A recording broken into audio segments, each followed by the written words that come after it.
time is at hand for the black man and the black woman, for the Native American man and woman, for the so-called Hispanic man and woman to rise out this state, rise to their glory as the children of Israel. It's high time you wake up out of sleep and come back and serve your father and his son. You sons and daughters of the slave trade, you are the children of Israel. And we're showing it to you in the Bible, through the Spirit of Christ. Our people have to say what? Come back to this Bible. Read the Bible for yourself to get the understanding. So black man, black woman, you being charged with the commandments of the Most High. Repent and seek ye the kingdom.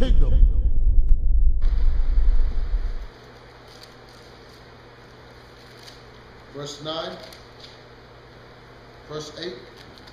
Acts, the 21st chapter and the 8th verse. And the next day, we that were of Paul's company departed and came up to Caesarea. And we entered into the house of Philip the evangelist, which was one of the 7, and abode with him. Right, so Philip, he was one of the 7 that was charged to take over the office of the widowhood, to make sure these women were taken care of, along with Stephen that you all may be familiar with in Acts the 8th chapter. Anyway, Acts the 7th chapter, I should say. Anyway, so we're going to read on. Verse 9. And the same man, Philip, had 4 daughters, virgins, which did prophesy. So this man, Philip, had 4 daughters which prophesied, which would go according to what we read in Joel 2, the same thing that Peter spoke about in Acts chapter 2. So let's see. What does it mean that these women prophesied? Let's go from that to Revelations. Remember, the Bible answers itself. Man does not have to answer the Bible. God will give his explanation in his word. So when you hear brothers teaching about women don't have a part, the Most High ain't dealing with them, that's not based on God's word. That's based on the figment of their imagination. Let's read Revelations chapter 19, and let's start with verse 10. Revelations chapter 19, verse 10. And I fell at his feet to worship him. And he said unto me, See thou do it not. I am thy fellow servant and of thy brethren, that have the testimony of Jesus. Worship God.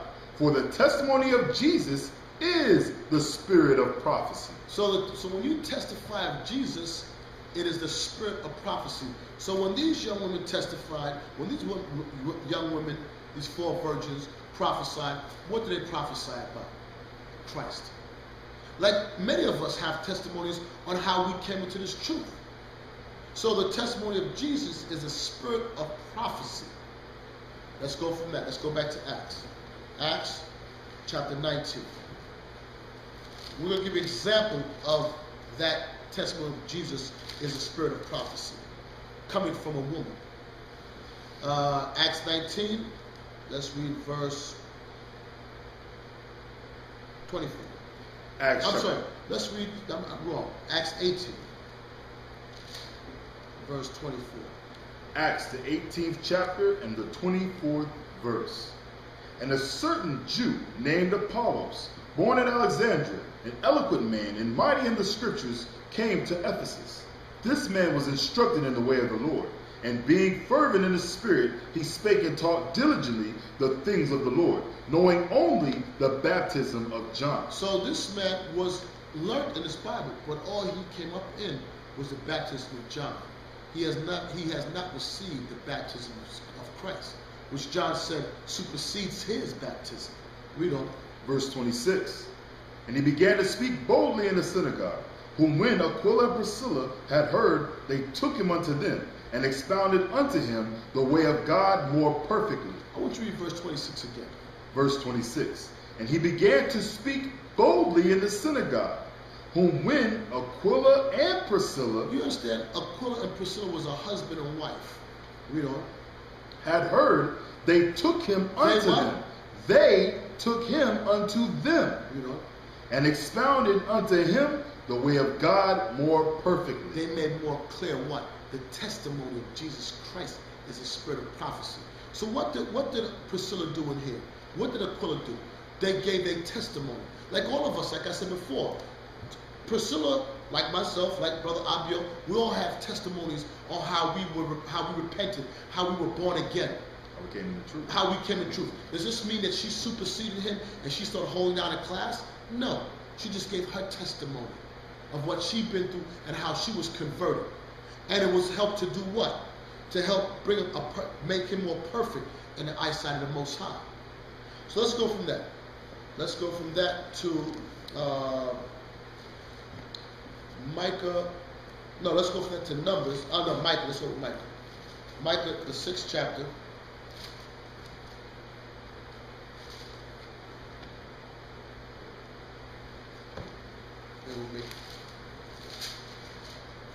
Micah chapter 6, verse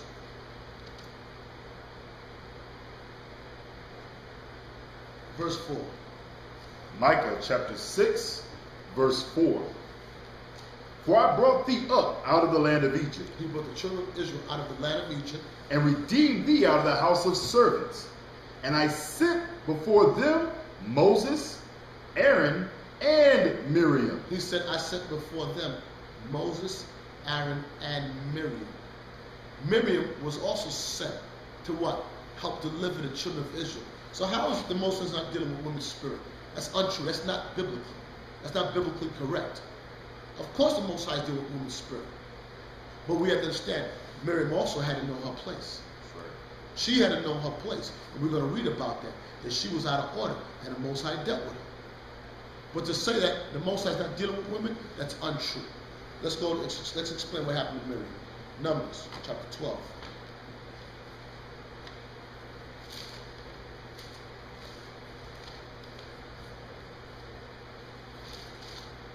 Numbers 12, verse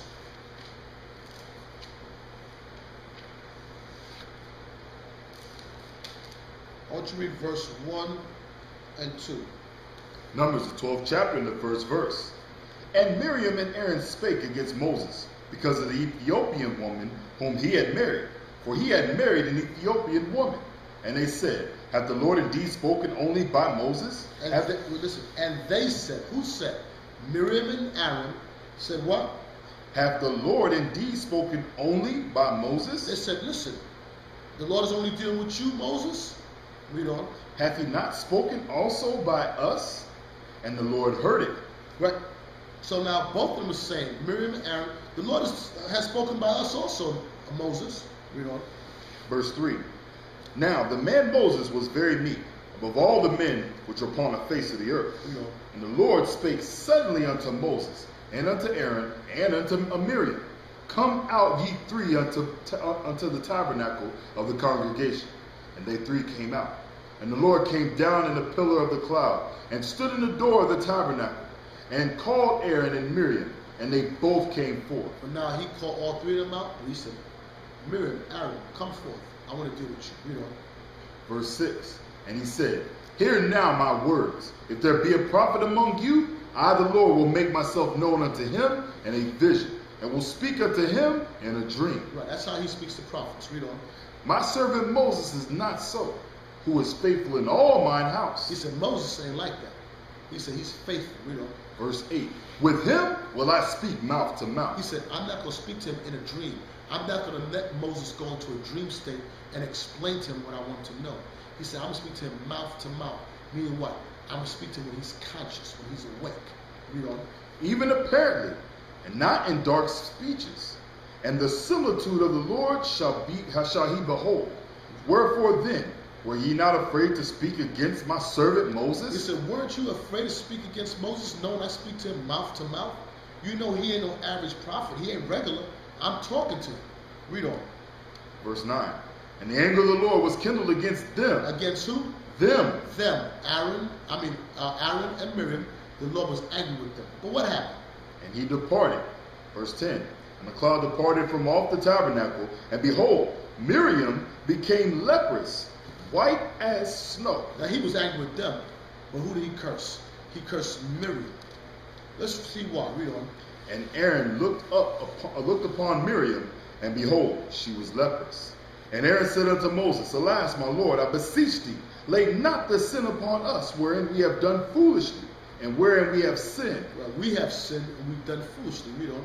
Let her not be as one dead. He said, don't let her be as one who's dead.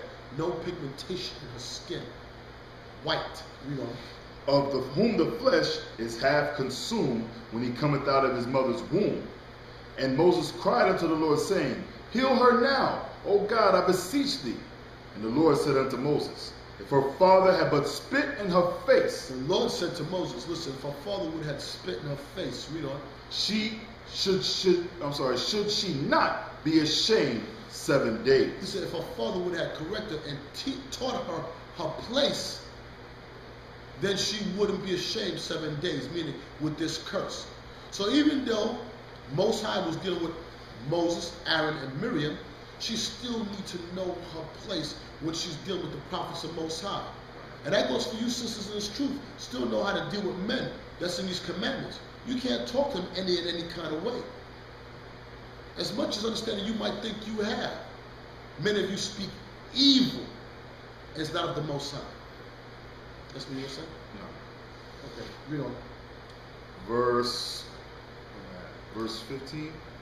Verse 14. Right. And the Lord said unto Moses, If her father had but spit in her face, should she not be ashamed 7 days? Let her be shut out of the camp 7 days. Right, he said, no, okay, she has to be put out the camp for 7 days because he cursed her. Let's go from that to 1 Peter. So we're showing that Most High is dealing with the woman, but the woman also must know her place. All right? 1 Peter. It's called order. Right. Most High is about order. Exactly. 1 Peter chapter 3, let's read verse 5. 1 Peter chapter 3, verse 5. For after this manner in the old time the holy women also, who trusted in God, adorned themselves, being in subjection unto their own husbands. Even as Sarah obeyed Abraham, calling him Lord, whose daughters ye are, as long as ye do well, and are not afraid with any amazement. Right, it says, and after these manner, also in old times, the holy women also who trusted in God adorned themselves of what? The commandments. They abided. They understood the flock of the Most High passions on men. They knew the Most High, the congregation was going to be led by men. They understood that. It says, being in subjection to their own husband. Like many sisters today don't want to be in subjection. Even yours that call yourself Israelites, you still got problem. You don't want to listen. He's like, listen, don't get on the Facebook. I don't want you speaking to this person. Why? 10,000 reasons why. It says you got to be subjection to your husband.